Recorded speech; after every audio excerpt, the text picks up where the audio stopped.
और मैं जिसने इस उम्र में सारी दुनिया देख लिया है, स्पीकर साहब मैं आपको बताऊं, मुझे तकलीफ होती है देख के, तकलीफ होती है देख के।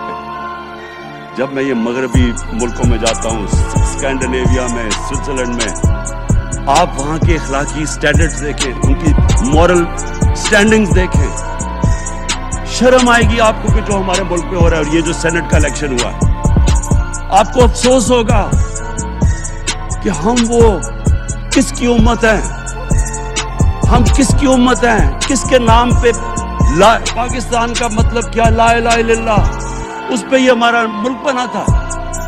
और आज देखें, एक करप्ट आदमी, दुनिया में साबित किया हुआ करप्ट आदमी आसिफ जरदारी, दुनिया में उसके ऊपर लिखा हुआ कि मिस्टर 10% मजबून लिखे हुए हैं, फिल्में बनी हुई हैं उसके ऊपर।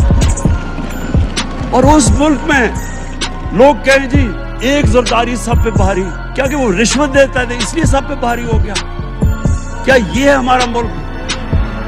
दूसरी तरफ देखें, दूसरी तरफ यहां बैठे हुए हमारा लीडर नवाज शरीफ।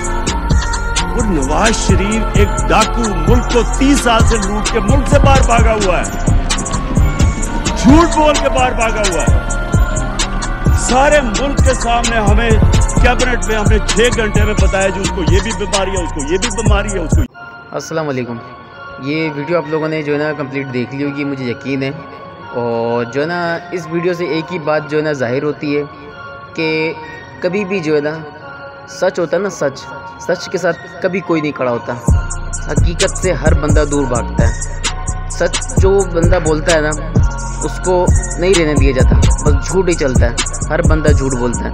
इमरान खान की ये जो वीडियो आप लोगों ने देखी है, इस वीडियो में इमरान खान ने बिल्कुल ज़बरदस्त और पॉइंट की बातें करी है, लेकिन ये कि उसके बावजूद भी कोई बंदा भी ऐसा नहीं है जो रोडों पे आके निकले और अपना हक मांगे इन चोरों से, इन लुटेरों की हुकूमत से।